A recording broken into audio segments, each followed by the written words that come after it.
The opinions expressed by the host and guests in this show are not necessarily the views of Children's Health Defense.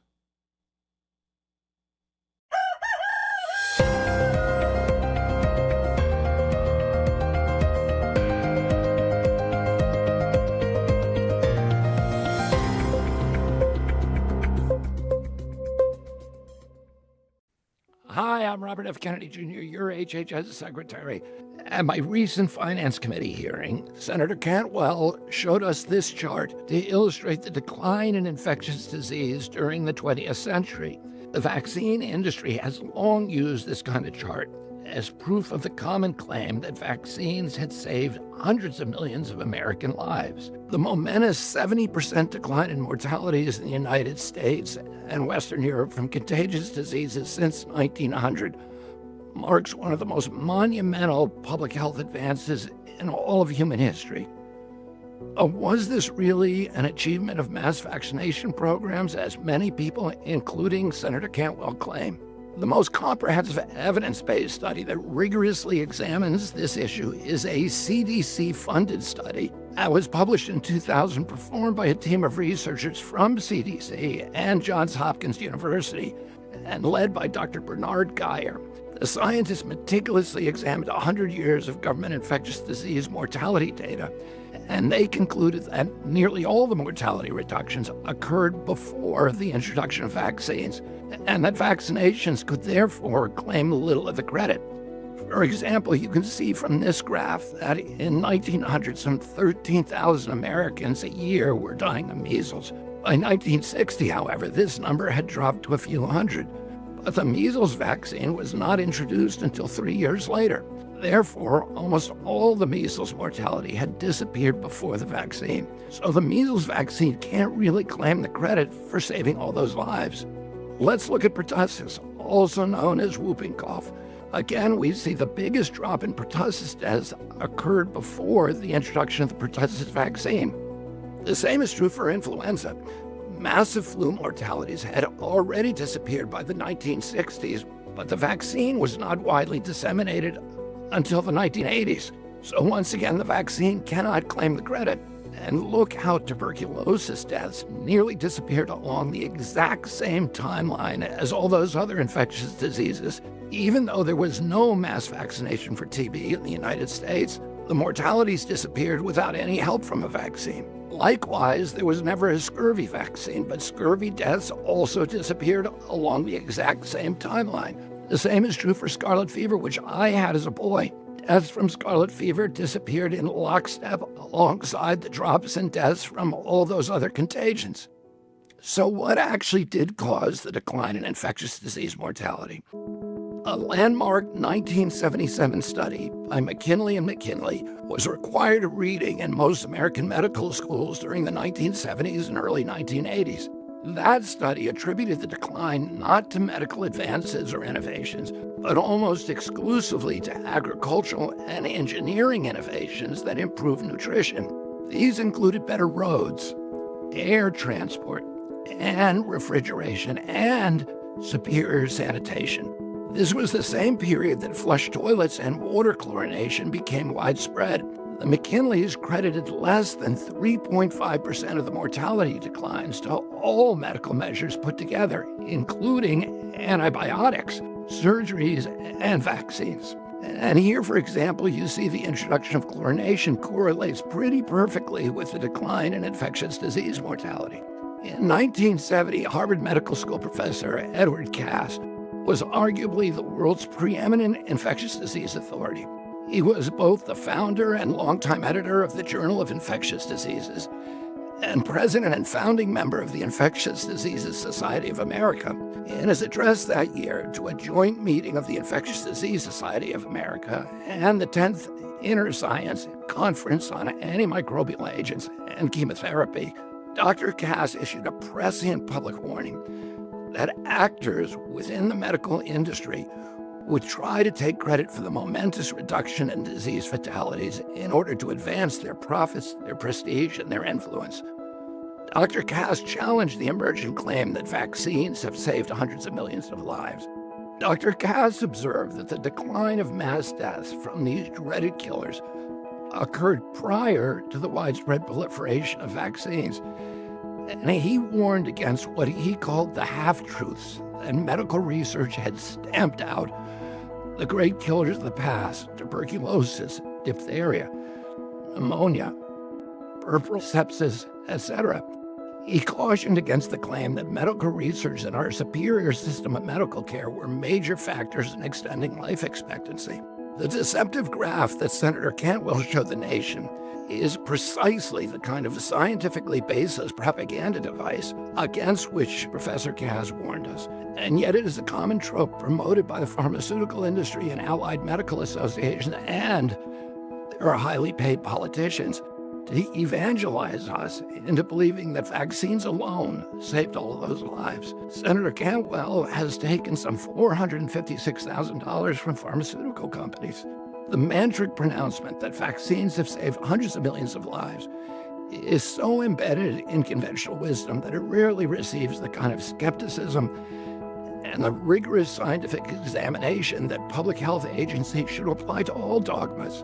Vaccines are a critical part of public health. They can prevent infections like measles altogether and the serious injuries that sometimes accompany measles, and they can prevent you from spreading measles to others. But blind faith in vaccination alone as our only recourse against death by infection has inclined our medical system to discount the role of therapeutic drugs and vitamins and diet, exercise, and other lifestyle changes that might fortify human immune systems against all kinds of sickness. The idea that good health comes only in a syringe can distort public health priorities and lead to misallocations of public health resources. During the Biden administration, the U.S. government's unbalanced response to the COVID pandemic exemplified this peril. American citizens paid a steep price. The United States had more COVID deaths than any other nation. Under President Trump's leadership, we are going to ensure that America has the best childhood vaccine schedule. We're going to address vaccine injuries. We're going to modernize American vaccines with transparent gold standard science. We're going to eliminate and correct conflicts of interest and misaligned incentives. And we're going to ensure scientific and medical freedom. Produced by the U.S. Department of Health and Human Services. Good morning, CHD. I'm Mack Rosenberg, and I'm General Counsel of Children's Health Defense. Thank you so much for joining us today. I first wanted to add in some comments on Secretary Kennedy's video that you just saw. Senator Cantwell actually created a great opportunity to address the issue of the impact of mass vaccination on infectious disease mortality in about the past century and a half. And this was an opportunity for the Secretary to raise the real facts behind what has caused a reduction in infectious disease mortality, and that the CDC has known because they did one of the biggest studies on that the narrative of infectious disease mortality and mass vaccination is simply not true. And one of the things to me that's most important in showing that that narrative is false is that the infectious disease mortality for diseases against which we've never vaccinated in the US or have never had mass vaccination also went down in a similar time frame. And as the Secretary pointed out, we had refrigeration, better water, better sanitation, better nutrition. All of those contributed in a much larger way. In fact, he discussed a study that only 3.5% of the reduction in mortality from infectious diseases is attributable or was attributable to all medical interventions, including vaccinations. It's interesting to see what was taught in medical school in the 1970s and 80s versus what is taught now, and the prevailing narrative that mass vaccination has been a keystone of public health for well over a century. That narrative is crumbling, and it also creates the opportunity, which we've been calling for a long time, for gold standard science and looking at ways in which we can improve health across the board. Again, improving nutrition is key, improving treatments and access to treatments for individuals. And that is what the Secretary is seeking to do. And it's what Children's Health Defense has been asking for since our inception. and to talk about the issue of vaccines and to talk about, if we have time, some First Amendment issues that impact medical freedom. My guest this morning is Rick Jaffe. Rick is an attorney and the author of, I have his book here, Galileo's Lawyer, which is an important work about battles that he has personally seen regarding alternative treatments, complementary medicine, and the fight for doctors in that space. Rick, thank you so much for joining me this morning. Well, thank you for having me. It's good to always be here. And Rick and I have had the opportunity to work together on several cases, so we know each other pretty well at this point. Rick, do you have any comments on the Secretary's video? Well, yes, I do. And my perspective, I'm a litigator and I do criminal defense work. And I do a lot of plaintiffs work now too. If RFK Jr. is right, then to me as a litigator, some group or enterprise has engaged in really a massive fraud campaign over the last several decades, which has promoted, apparently, if the Secretary is right, the false narrative that vaccines in this country and Western Europe have saved millions and millions of lives. I mean, if he's right, then the country has been lied to by some association, in fact, of vaccine manufacturers, talking heads, and organizations that have promoted this false narrative. And that is just, that's kind of stunning. So, that's just the litigator's perspective in me, and maybe someone eventually might do something about that. But this is just, it's huge. And people have been saying this for a long time. And I think that Senator Cantwell's charts really set the stage up. So I think that has to be investigated. And, it wouldn't shock me if at some point some federal court might even have something to say about it. You never can tell. But just the scope of the fraud is staggering. And, this is an issue that I've been aware of for well over a decade now. And I believe when we published the book Vaccine Epidemic, that we may have even included, I don't have one handy, but I think we had a similar chart to the chart that the Secretary showed with the decline in infectious disease mortality, with the introductions of, phase lines being dropped to show when vaccines were introduced and how they were really introduced as those, and this we just have on the screen now, the measles vaccine. And he showed over and over examples of the reduction in infectious disease mortality. And it's interesting, right, Rick, that the study, one of the main studies he discussed here was a study done by the Centers for Disease Control themselves. Right. And so look, the implications of this is huge. As I think about this more of a strategist, so what we have is a massive PR problem. You have people that have been basically misled for decades. And I think you're right. I think you're exactly right. I think we have to try to figure out a way to use this Senator Cantwell idea and make the public aware of these facts, because I just don't think, like some of the things that we'll talk about in the Thomas case, I just think the public at large is ignorant of all these things. And once they see it, laid out, I think people will have a completely different view on vaccines. So that's really, as I think about it as a litigator and a strategist, one goal that CHD and all these organizations has to do is get this to the public, and then maybe slowly people will start switching on their brains again when they start thinking about vaccines, which heretofore hasn't really happened much in terms of the public at large. Yes, the public has really been told that this is the cornerstone of public health. These are necessary for public health. And I think that narrative is being opened up. And as I think we both said, Senator Cantwell actually created an opportunity for discussion around this issue, probably inadvertently on her part. But now it is being discussed, and it's got a wider stage for discussion. You had mentioned the Thomas case, but you actually brought a case before the Thomas case earlier this year. Would you like to talk about? Yes, and the first thing I want to do is thank you for funding the case. This was all CHD, and they've been, the sponsor of all the COVID misinformation cases that I've done where RFK was co-counsel in the case. But back in February, a doctor, a pediatrician, contacted me because her Medicaid practice was removed for her because she wouldn't order the COVID shots for kids from the CDC. And they literally took away her practice because she could no longer obtain vaccines because the CDC wouldn't give her vaccines if she wouldn't order and administer the COVID shot, which at the time had been recommended.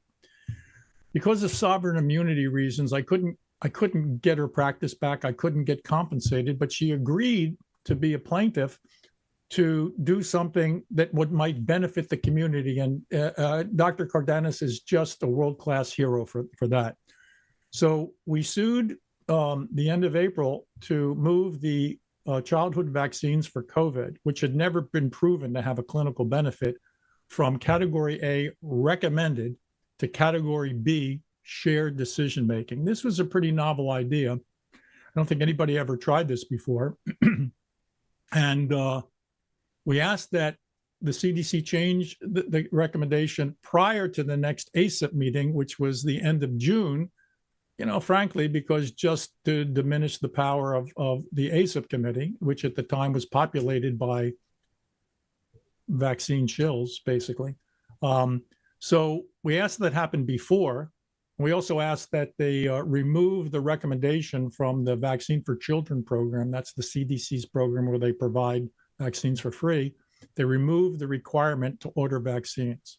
So we filed this late April, and perhaps by chance, and unrelated, the end of May, RFK Jr. announces just that, plus with pregnant women.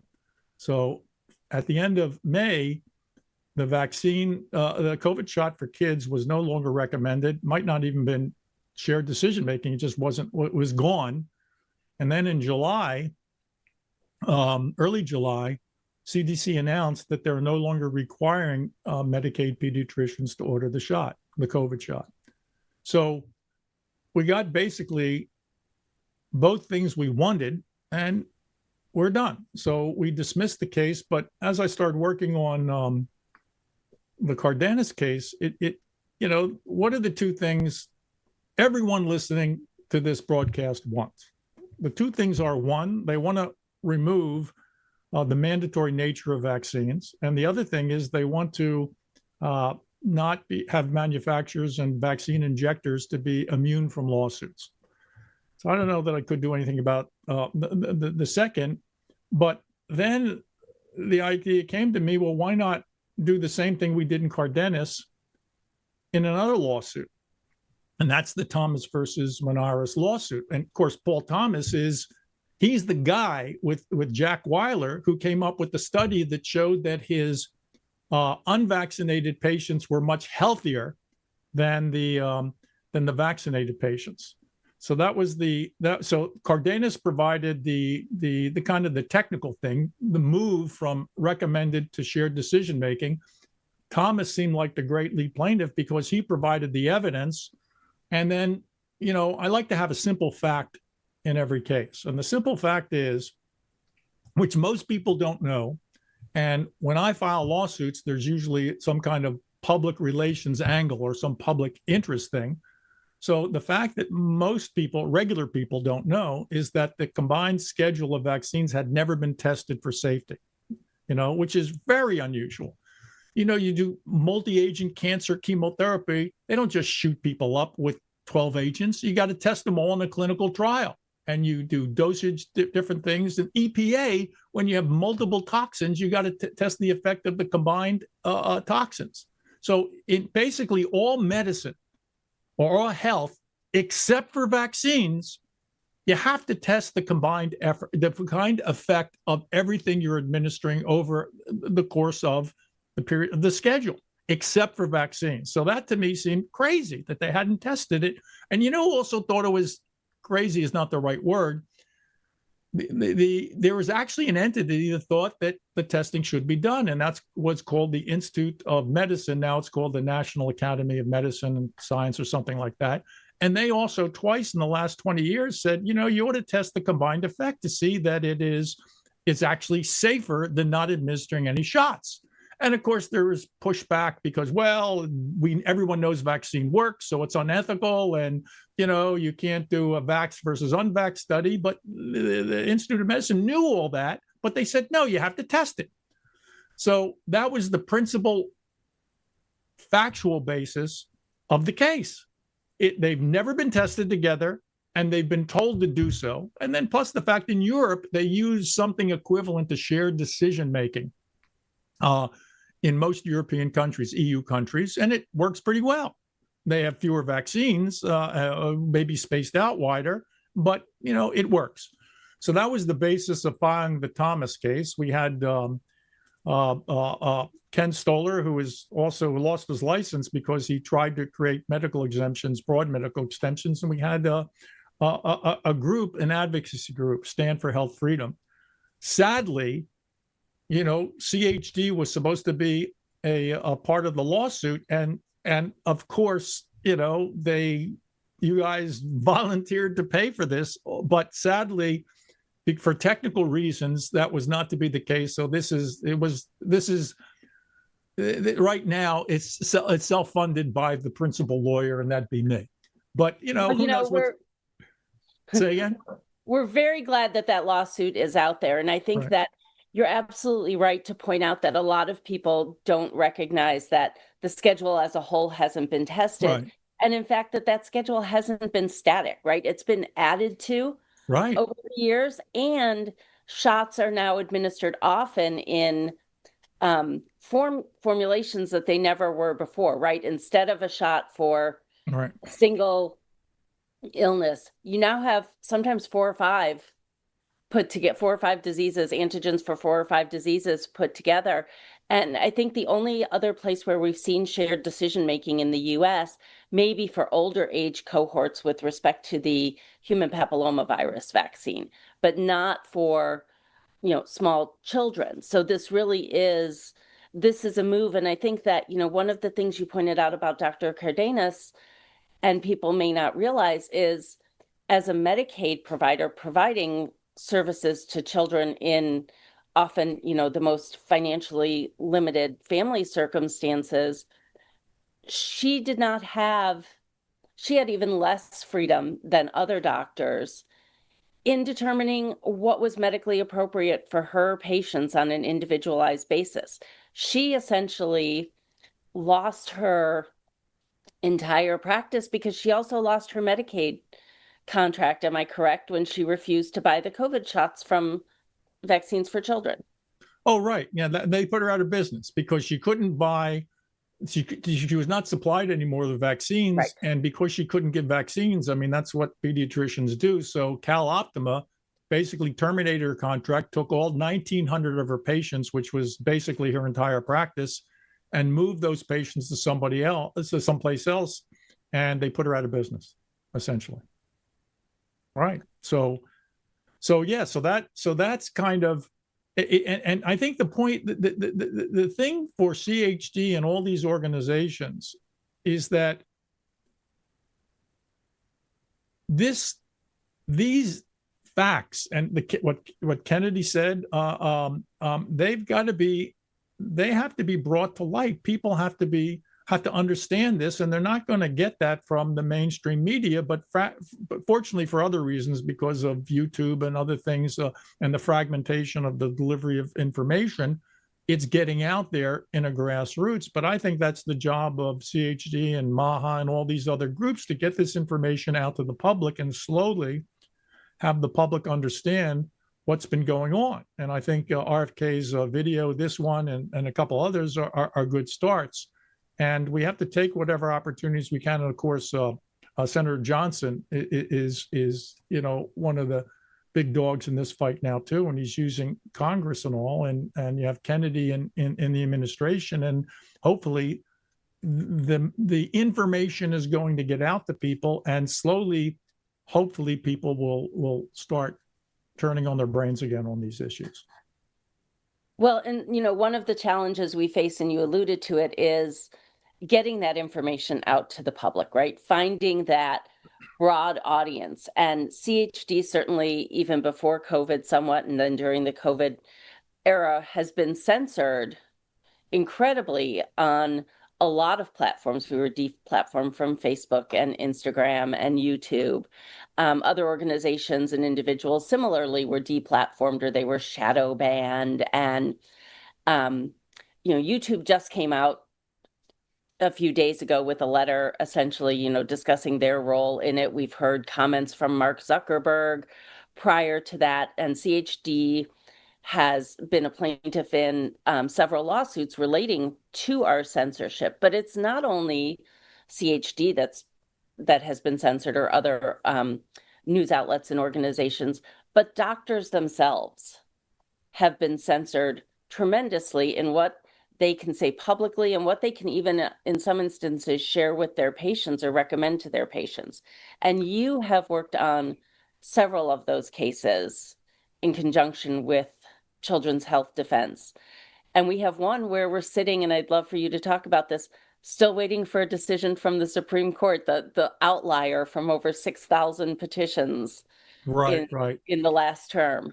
So the short summary of it is that in July 2021, the Federation of State Medical Boards came out with a policy suggesting that all the medical boards sanction physicians for COVID misinformation to the public and to their patients. And COVID misinformation is basically anything the CDC doesn't agree with, or the FDA at the time, which is ivermectin, which is the need for the shot, who's vulnerable, anything you guys believe essentially is COVID misinformation. So some of the red states didn't buy into this, but some of the blue states did. And basically what CHD did is we sued when California tried to pass a statute on COVID misinformation. And we were one of two cases that actually got an injunction against the statute. And that injunction led the California legislature to rescind the bill, but they still said, the board still said they're going to go after doctors for COVID misinformation. So then another CHD case where Kennedy and I appeared as co-counsel is Corey versus Bonta. That's Pierre Corey. He seemed like a good lead plaintiff. And we went before the same judge who held we had standing and gave us an injunction in that case. But in this case, he didn't, because he basically said that, well, the doctors boards can sanction standard of care. So we took the case up to the Ninth Circuit, and they basically agreed with them on at least technical reasons, or wouldn't take the case. And at the same time, the state of Washington was going after doctors for their public speech. So in March 2023, RFK Jr. called me up and said, would I get involved? He wanted me to get involved in some of these cases. So I did end up working on a case. And the first thing I did is file a preliminary injunction motion, try to stop the sanctioning of doctors for their public speech. We lost on the lower court. We took it up on appeal. We actually got a stay, maybe the first time ever. By the way, CHD funded that too. It was a state case. First time maybe ever an appellate court stopped a medical board decision, and a medical board hearing, which they did the night before the hearing was supposed to start. So it was very dramatic. We got the stay. Eventually it was vacated, and then we had to go back in court. We got dismissed, and the whole thing happened. We ended up filing a lawsuit in federal court. John Stockton, who has a podcast and all that, in federal court to stop all these prosecutions against doctors. We lost in front of the district court on 20 different reasons. We just got an adverse decision 2 weeks ago where we lost in the Ninth Circuit. They don't believe in the Ninth Circuit. They don't believe in First Amendment, except they believe the doctors should be able to, abortion providers should be able to provide information to patients who want to get out of state abortions. That's completely protected, but doctors' public speech to the public about COVID is unprotected in the Ninth Circuit. So we have these two cases, all of which, or three cases, all of which are funded by CHD. To cut through it all the legalese, right now, the Corey case on physician speech to patients is pending in front of the Supreme Court because next week they're going to argue a case called Childs v. Salazar, which is the third kind of physician speech. There are three kinds of physician speech. You can speak to the public, you can speak to the patients about information, or in some limited cases, mental health care practitioners use speech to deliver therapies. And that's like surgery. You're doing surgery, but you're using speech. So those are the three kinds of speech. Salazar deals with this latter kind of speech to surgery. Corey versus Bonta deals with physician speech, which is information. Stockton deals with public speech. So we're not everything. CHD and me and Kennedy, or Kennedy's not on the case anymore, but we're not everything on free speech, but we're 2/3 and most of what free speech of physicians is about, which is doctors communicating to patients information and doctors' ability to speak to the public about in disagreement with medical authorities. So right now, Corey v. Bonta, which was filed last year, I think is the only cert petition for certiorari that is still pending from last year. So there is an internal administrative stay in the case, and Corey will be decided based on the decision in Childs v. Salazar. It is, in my mind, 100% certain, and I don't say that ever, except on this. It's 100% certain that the Supreme Court is going to reverse this Childs case. They're going to reverse the Ninth Circuit, and they're going to hold that physician speech, even if its treatment is protected, because one other circuit court has already held that. And there's the fundamental principle the Supreme Court has articulated is you cannot stop someone from speaking just because he's a doctor or a professional. That is called the professional speech doctrine. They've rejected that the last time the California Attorney General promoted that idea. And they said it's wrong. We don't recognize that. So I am 100% convinced they're going to do that again. They're going to reverse Corey. They're going to tell the lower court to order the district court to enter a preliminary injunction. And then what we are going to do, funded by CHD, thank you, Kim and Mary again, what we are going to do is we're going to file a cert petition in Stockton. And I believe by the time the cert petition is held, the conference, they will just about be deciding the Childs case. And I believe we're going to get the same, what's called GVR. Cert petition is granted, the lower court's decision is vacated, and the case is remanded. I think we're going to get that same decision in Stockton as I am sure we are going to get in Corey. And that's probably not the end of the story, because at least in Washington, they've caused real harm and damage to the individuals. And then there's the matter of the fact that you guys have been paying for all these cases for several years. So I think there's a fairly good chance that your investment, and I thank you very much, is going to be repaid. And we are going to pursue this and probably damage claims. So we're still in the middle of the story, but it's pretty exciting because we have this pending case in the Supreme Court. And, frankly, let's be honest, all these issues haven't fared that well in the Supreme Court. All this religion stuff and the vaccine stuff because of Jacobson and whatnot, and whether there's a constitutional right to religious exemptions. So I think we finally have a chance to argue an issue, especially now as more information comes out about the horrendous effects of the COVID shot and the MRI stuff. I mean, with turbo cancers and Ed Dowd and all that, in the next 6 months or a year, it's being studied. The CDC is even studied. There's going to be more information revealed, and I think that's going to change the way people view things. So I think it's fairly exciting times. Rick, I agree with you 100%. It is very exciting times, and we're even seeing some movement on the religious front in Taylor versus Mahmood, which was decided at the end of June, not a vaccine case, but parental rights and religious freedom. Right. So there's movement there too, and I think a lot of exciting things are coming.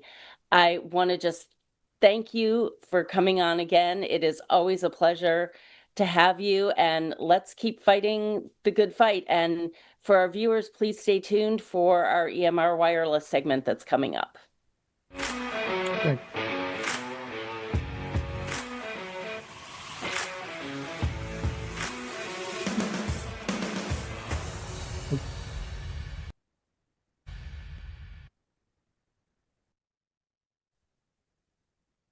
Well, hi, everybody.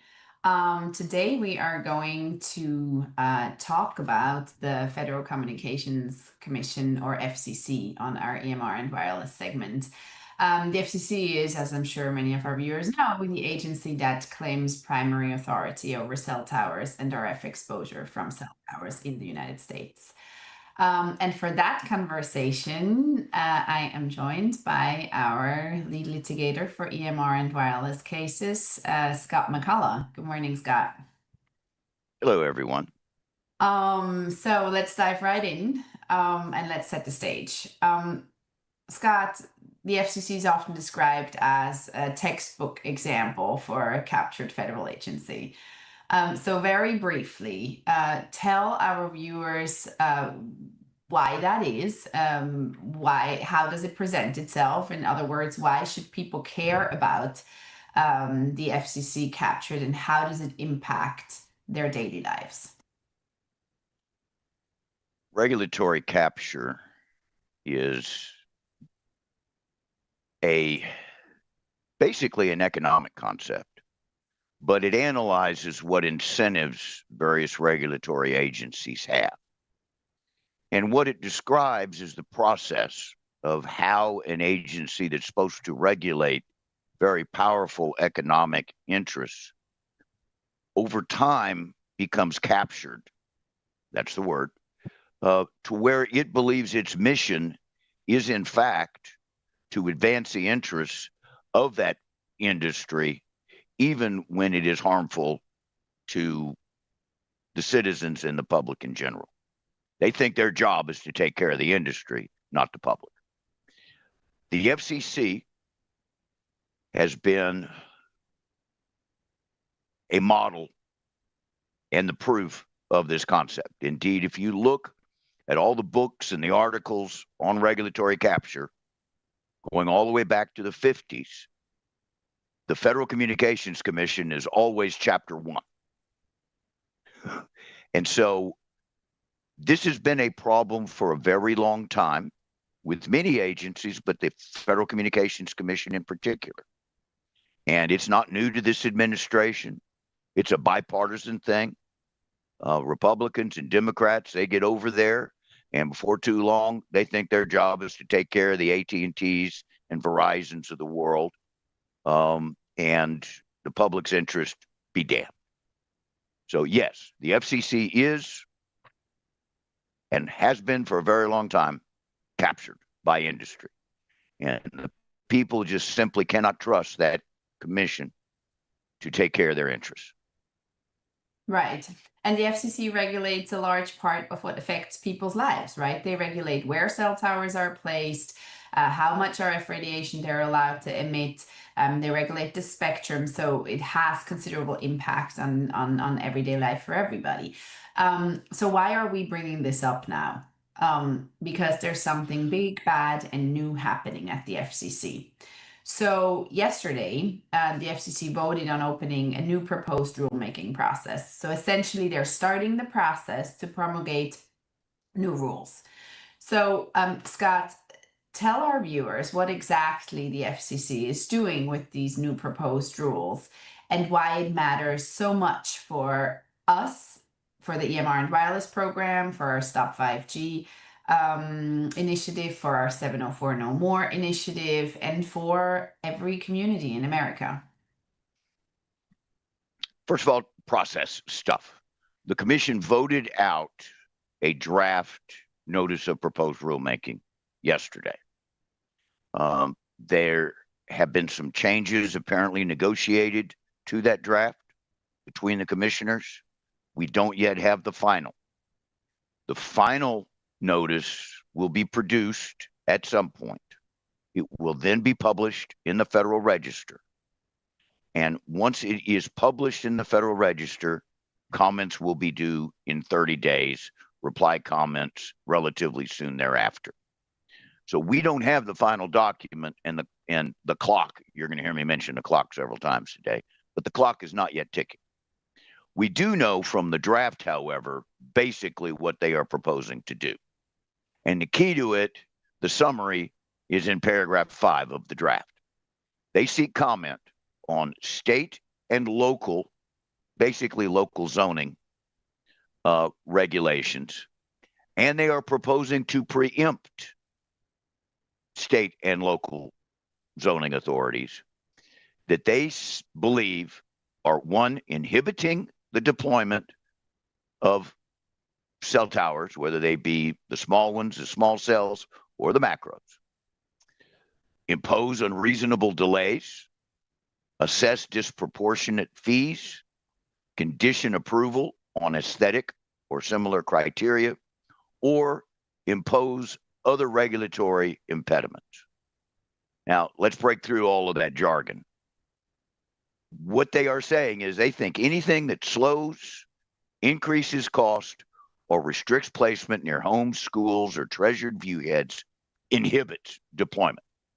To the commission, towers are things of beauty. They think their job is to make sure that everybody can watch cat videos anywhere they go, no matter the cost on the environment or to humans. They want to cover the earth. They're going to restrict local jurisdictions from trying to tell cell companies, this thing is ugly. Can you like put it down the street a little bit because it's obstructing a treasured view shed? It's right next door to a residential area, some homes. It's right on top of a school. Can you put it somewhere else, or could you at least make it not so ugly? It would prevent local jurisdictions from even hiring experts to look at claims of need, or even whether the facility, once put in place, would comply with the FCC exposure requirements for RF radiation. They want to basically remove all local discretion. And I'm going to use some magic words here, I apologize, by prohibiting use of what we call conditional use permits. Means they're going to remove discretion, and they're going to turn it into a ministerial process. In other words, a rubber stamp. If the local jurisdiction takes longer than the commission's notion of what a reasonable time is, then they're going to say, you run out of time, permit is approved. And this includes not just the land use authorization, the zoning piece, but it includes the environmental review under state law. It even includes the building permit process for safety code compliance. So what they're going to say is, let's say it's a macro tower. If the jurisdiction takes longer than 150 days, then the permit's going to be approved, no matter how ugly or unsafe it is, no matter if there is evidence at the local jurisdiction that it won't comply with local building safety fire codes, and indeed won't even comply with the FCC exposure requirements. The other piece of this, which I find really interesting, is they want to preempt any state regulation of artificial intelligence that's used by wireless providers. Now, for those who are concerned about the privacy and other implications of wireless deployment, this should be a big red flag.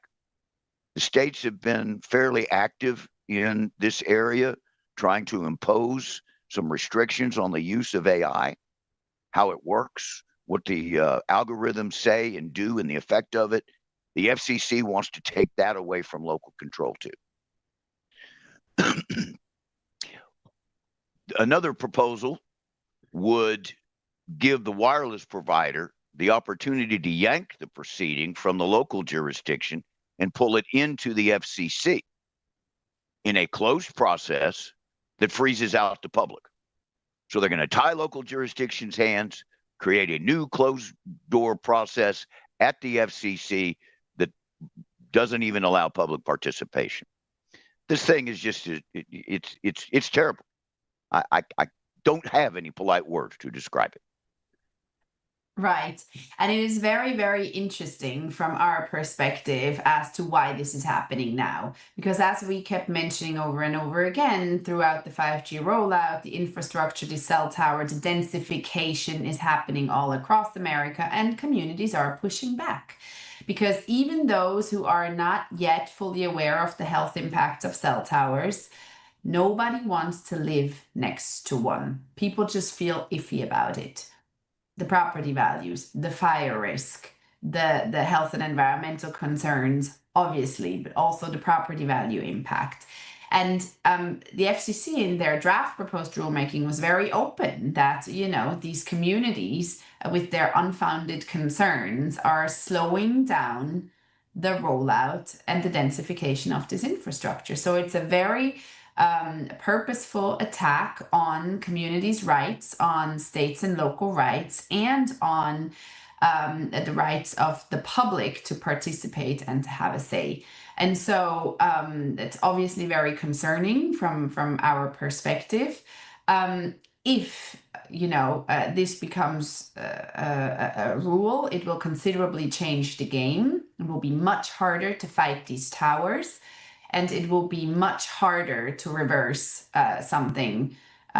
So we need to get active during the rulemaking process, and we need to mobilize and organize and push back against the FCC now and say, no, this is not what we want as communities, as states and local communities, and we need to start mobilizing now, and we'll get to it in a minute as to how we propose to do that over the next couple of months.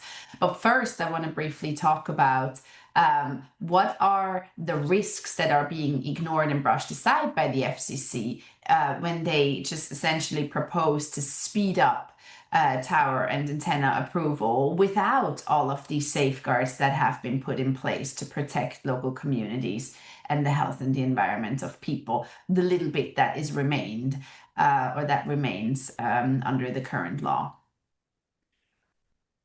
In the earlier segment, we heard Rick explain that on the vaccine side, there had never been an analysis of the combined effect of all of the injections that were included in the basic protocol. There's actually a lot of similarity to that situation here. The FCC insists that it has sole authority over things like exposure, whether it be to people or to all other living things. And it has deemed that its exposure rules are safe and therefore nothing to see here. Look away. 4 years ago, the Court of Appeals for the DC Circuit told the commission that it had to take a look at many things: exposure to children, impact on the environment, and the cumulative effect of all of the exposures from all of the sources of RF radiation that are out there, not just towers, but also towers and all of the little devices that people have that connect to towers. For 4 years, the commission has refused to do that. But the evidence is growing. Indeed, in my mind, it's conclusive.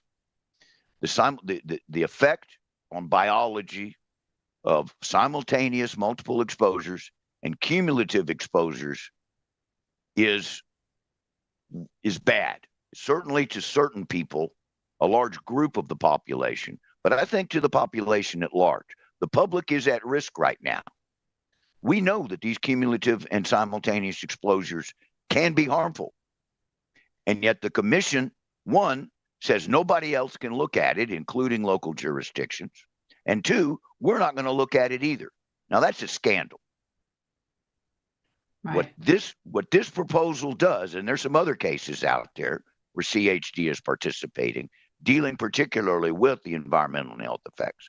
But in this particular proceeding, they are, once again, telling local jurisdictions, no, you can't independently look at the RF health effects, but no, you can't even verify that the exposures that will come from this tower comply with the FCC rules. It's insane. Right. That's absolutely insane.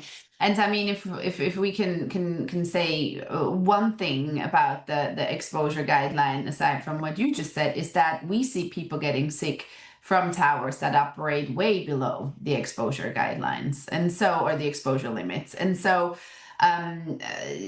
living next to a cell tower is dangerous, in fact. And we are hosting an X space on life next to a cell tower, the victim's perspective, where we will hear from people who have been made sick by a cell tower, who live directly next to a cell tower, and who can speak as to how their lives changed after those towers were built and activated. So to put a little more story behind what we are talking about in terms of the health effects and why it is so important to fight this.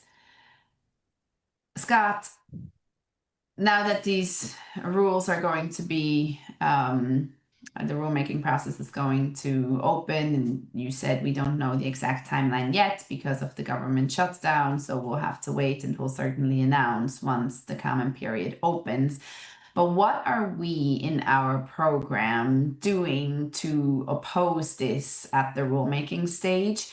And then also, what do we need our viewers and our followers to do in order to help? Well, Children's Health Defense, once again, is stepping up to lead the charge on this. We will be filing comments. We're going to come directly at the commission. We're going to tell them, you can't do this, and even if you can, you shouldn't do this. And we're going to explain why. The statute, the Communications Act, doesn't allow this power grab. Many of the proposals, and I'm going to use some legal words, are arbitrary and capricious. We're going to tell them they can't do these things until they figure out the health effects and the environmental effects, like the DC Circuit told them to do 4 years ago. We're basically going to tell them, hell no. And we need folks to, one, support Children's Health Defense. Go look behind the couch. See if you can't contribute what you can. And two, keep on the lookout for our advisories and our action alerts. We're going to be telling people how they can also themselves submit their viewpoint and perspective to the commission as this process goes forward.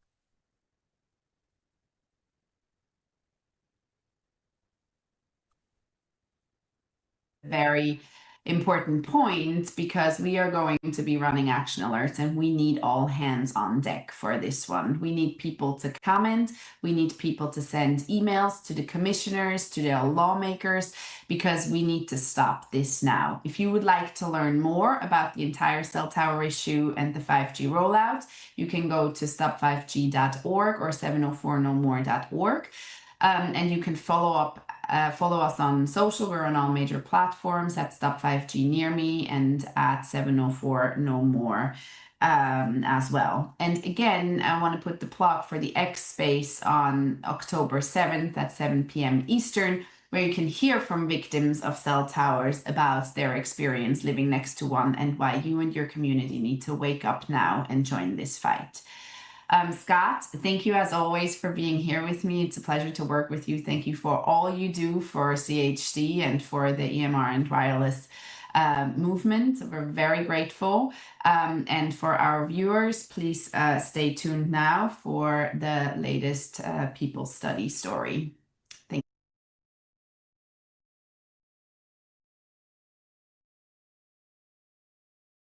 tell everyone your name. My name is Krista Roberts. And how many children have you got? I have 4 children, and my youngest, Valerie, is 20. She has severe autism. Okay, talk to us about what happened. First question, when you were pregnant with her, could I have said you were an anti-vaxxer? No. No, I don't really think I had an opinion either way. I just did what I was told, and I thought it was best, so. You just did what the doctor told you to do? Okay, so what happened to her? What was she like when she was born? When she was born, she was healthy as far as we knew. We didn't, as far as APGAR scores were good. She stayed for a few extra days in the hospital, I think because they said her weight was, she was losing a little too much weight. But other than that, she was perfectly healthy. Do you remember did she have vaccines while she was in hospital? No, she didn't have any actual vaccines, but I'm pretty positive that she had the vitamin K shot. Sure. And she was born in 1997, so, and that particular, for some reason, those kids in our area at the time were getting the Hep B shot at their 2-month vaccines, their first one. And she got her, vaccines pretty much on time. And when did you start to notice there's something wrong with her? Right around the time she was about 2 months old, I'd say between 2 and 3 months old. When we would hold her out in front of us, how babies will push with their feet and try to act like they're trying to stand up, and she wouldn't do that. We noticed that she wasn't gaining strength in her legs. From the waist down, she seemed to be very weak. She could move her legs, but she couldn't hold any weight on them. So did you think at that point, oh my gosh, it's the vaccines? No, we were in denial for probably about a good year. My mother-in-law, who had raised 6 kids, she told me, well, she's just, taking her sweet time. She's just kind of a lazy baby. She'll do things on her own. And I tended to refer to her when it came to matters of childcare because she'd had a lot of kids. So, and even my husband was in denial about it.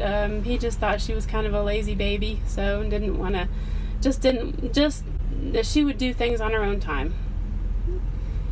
And so then when she was about a year old, we were getting ready to move from Florida to Texas. My husband was offered a really good job there that had really good benefits, and so we got her a good pediatrician, and we got her a referral to a good pediatric neurologist, and he diagnosed her with hypotonia. And she started crawling at about 15 months and started pulling herself up, I think, about a year and a half, and she was 2 before she walked. But the pediatric neurologist was able to get us started with early intervention. So, and he ordered a bunch of tests for her, including a nerve steady conduction and a muscle biopsy. And I remember when she had the EMG nerve steady conduction, she was about 16 months old, I think. And the doctor that did the study said that it was like her nerves were defibrillating. And shortly after that, she had the muscle biopsy.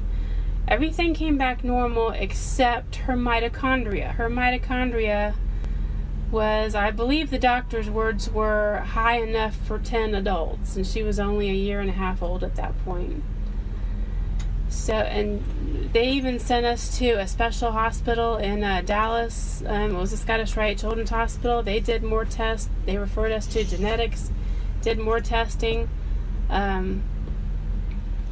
Couldn't find anything wrong with her, and the neurologist actually admitted to us that he at first thought she had had Worden-Kaufman's disease, which would have accounted for her low muscle tone, but it would have also, depending on which type she had, it would have been fatal eventually.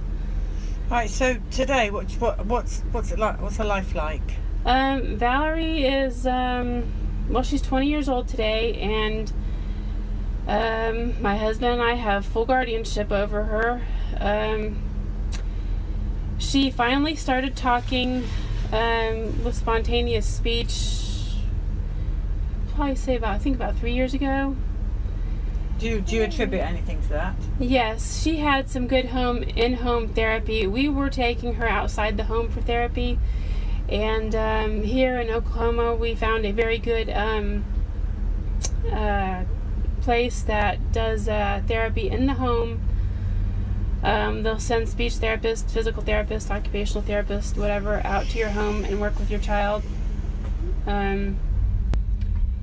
And once she was in an environment that she was comfortable in, and she had people that, you know, respected her way of learning and weren't trying to force her into, you know, ways of learning that weren't working for her. Right. She started. So once she was doing treated really with the well. respect she deserves. Yes. Got it. Yeah. She started finally talking. She has had echolalia for years. She's always had that, but she wouldn't. Almost no spontaneous speech. Okay, so does she live at home with you? Yes. And have you got in line for her future when you guys are not around? We don't know. The future is a big question mark right now. My husband really wanted to be here today, but unfortunately he is disabled and he has many chronic health issues, and we didn't think it would be a good idea for him to. You've got a lot on your plate, haven't you? Yes. And he is since he's not able to work, I have to work, and he stays home, and he's her primary caretaker. Now, what do you do? I'm a massage therapist. Good for you. Yeah. So what is your advice to people with vaccines? My advice is read the package inserts. Don't let yourself be bullied into vaccinating. Give yourself time to research it, because once the damage is done, it's done. I mean, you can always go back and vaccinate later if you feel like you have to, but once it's done, it's done. When my daughter was going through all those tests and we were trying to figure out what was wrong with her, nobody told us that it could be the vaccines. No, and they may never, by the way. But but we're listening to your story. You're the mum. She's your daughter. Yeah. You are the expert on your child. Yes. Not them. Mhm. Yes, and my husband was actually the one who originally told me he thought it was the vaccines, and at first even I kind of poo-pooed the idea. I thought the millions of kids get vaccinated. No, it can't be that. But then he showed me the RFK Jr.'s work and some of what he had written about it, and that's when I started to believe it. And then I realized that we didn't really have a lights out moment with Valerie. We had lights weren't completely on with Valerie, and I believe I saw a video that Dr. Wakefield did a while ago where he was talking about regressive autism, and then he mentioned that there were some kids that, you know, were so early on that you really didn't notice it. Well, that's why they're vaccinating the pregnant mothers now, so that they're born like that, so they can say, I'm sorry, it's genetic, your child was born like that. Yeah, and I just don't understand that logic. I mean, like, how can people just, you know, ignore the fact that pregnant women are being given flu, some cases twice, they're given the flu vaccine twice, and then they get bullied into getting the DTaP or Tdap vaccine. And then when something's wrong with the baby, they say it's genetic, and then they inject the baby with 100 micrograms of aluminum at birth with the vitamin K shot, and then more with the Hep B. So, I mean, but after my husband and I saw the movie Vaxxed, we both agreed that if we had known 28 years ago when our first daughter was born that what we know now, none of our kids would have been vaccinated at all, ever. No. So they never would have even had the first shot. Wow. Well, I'm sorry that you have it really tough. Yeah. I mean, this way we just don't know what's going to happen to her after we're both gone. Well, are you friends with all these lovely Oklahoma people? Yes. Good, because they're great. They are some really fantastic people here. I think there's going to be big things coming from Oklahoma. Yeah, and the waiting list for services here, my daughter's on the waiting list here for services, but she's, last I heard, it was 11 or 12 years long. I bet it is. Bet it's going to be longer than that soon if they don't sort themselves out. Also, you be careful what services they're thinking of putting your daughter in, because 99.9% of them are not okay. Yeah. Now, we're going to stay in contact. Everybody here is sending you lots of hearts and love. Mm-hmm. Yes, they are. Thank you. And, yeah. And you're getting sparkly hearts, which I haven't seen many people get today. So people are sending you lots of big love. Well, thank you everyone for all the love. Okay, we're coming off, guys. We have more. Oh no, we have more.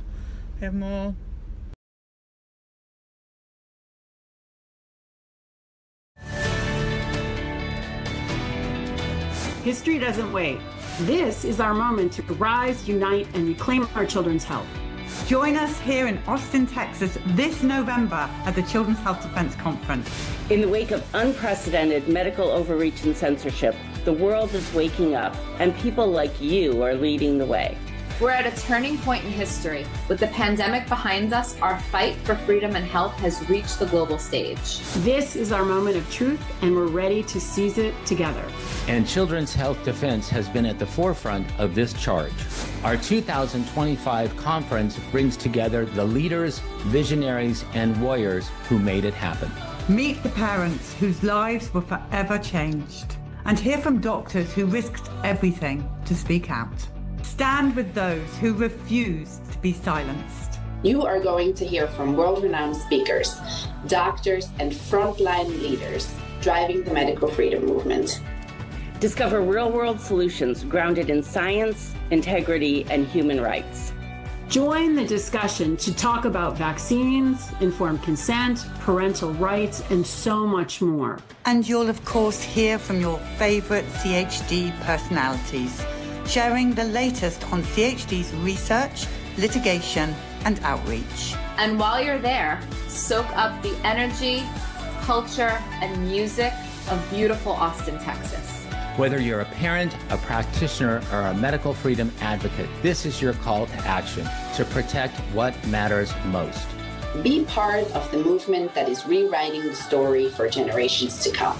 So please join us. Join us. Join us. Let's make history together in Austin.